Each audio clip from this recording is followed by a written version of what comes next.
What up, y'all? Calling back at it again with another video. Right? Freaking recorder, what am I doing? What up, y'all? Calling back at it again with another YouTube video. Probably not gonna be doing legs today.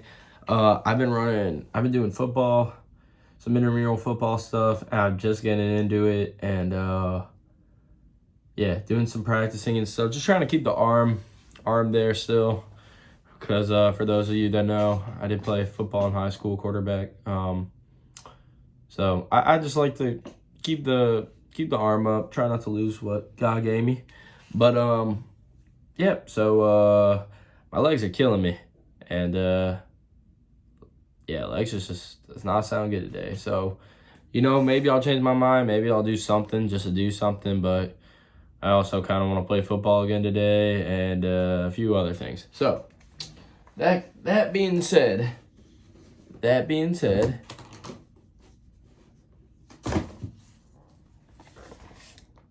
Bible time. So we're on verse 2, or not verse 2, sorry, chapter 2. We are on the 7th day, God rests, of Genesis. So, thus the heavens and the earth were finished, and all the hosts of them. And on the 7th day, God finished his work that he had done, and he rested on the 7th day from all his work that he had done. So God blessed the 7th day and made it holy, because on it God rested from all his work, but that he had done in creation, the creation of man and woman. These are the generations of the heavens and the earth, when they were created, in the day that the Lord God made the earth and the heavens, when no bush of the field was yet in the land, and no small plant of the field had yet sprung up. For the Lord God had not caused it to rain on the land, and there was no man to work the ground. And a mist was going up from the land, and was watering the whole face of the ground. Then the Lord God formed the man of dust from the ground, and breathed into his nostrils the breath of life. And the man became a living creature. And the Lord God planted a garden in Eden, in the east, and there he put the man whom he had formed. And out of the ground the Lord God made to spring up every tree that is pleasant to the sight, and good for food. The tree of life was in the midst of the garden, and the tree of knowledge of good and evil. A river flowed out of Eden to water the garden, and there divided and became 4 rivers. The name of the first is the Pishon. It is the one that flowed around the whole land of Havilah, where there is gold, and the gold of the land is good. Bdellium and onyx stone are there. The name of the second river is the Gihon. I think I'm saying these right. I don't know. Maybe Gihon. It is the one that flowed around the whole land of Cush. And the name of the third river is the Tigris, which flows east of Assyria. And the fourth river is Euphrates. Gosh, if I'm saying these wrong, please just say something. It's okay. Actually, don't say anything. The Lord God took the man and put him in the Garden of Eden to work it and keep it. And the Lord God commanded the man, saying, You may surely eat of every tree of the garden, but of the tree of the knowledge of good and evil you shall not eat. For in the day that you eat of it, you shall surely die. Then the Lord God said, It is not good that the man should be alone. I will make him a helper fit for him. Now out of the ground the Lord God had formed every beast of the field and every bird of the heavens, and brought them to the man to see what he would call them.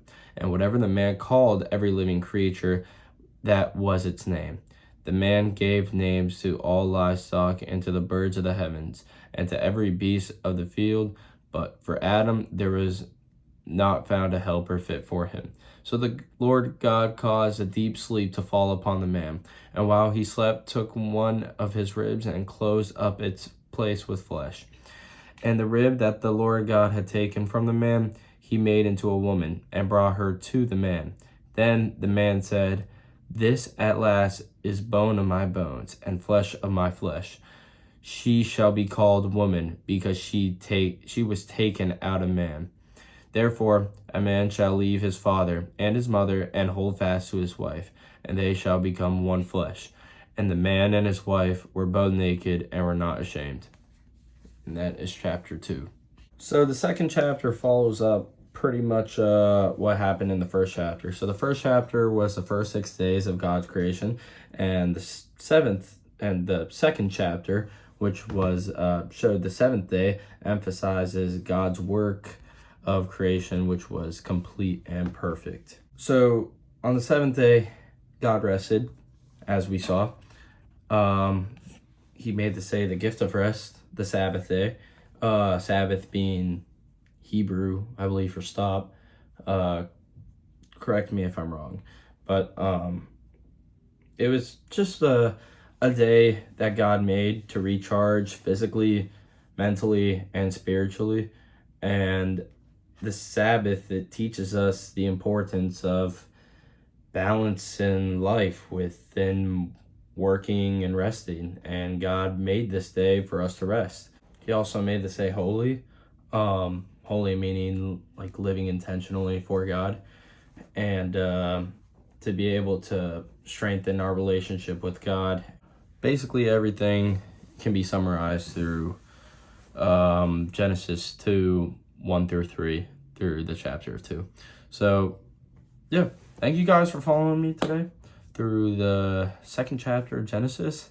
We will do the third chapter tomorrow, and we're going to keep going because we want to strengthen our relationship with God, and this is a good way. This is a good way for me to keep doing that, and this is a good way to help others that want to be able to strengthen their relationship with God, but sometimes get distracted through other things in social media. So thank you guys for following me today, and I'll see you guys next video. Peace out.